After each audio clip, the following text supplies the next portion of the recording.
Welcome guys to the tutorial info channel. In front of me is HTC U24 Pro, and in this video I am going to show you how to clear cookies on this device.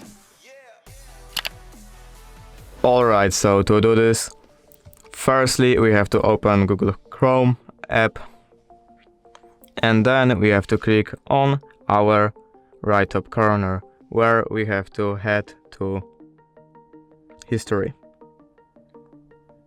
Now here we have to click on the clear browsing data, and here we have to make sure that cookies and site data checkbox is checked.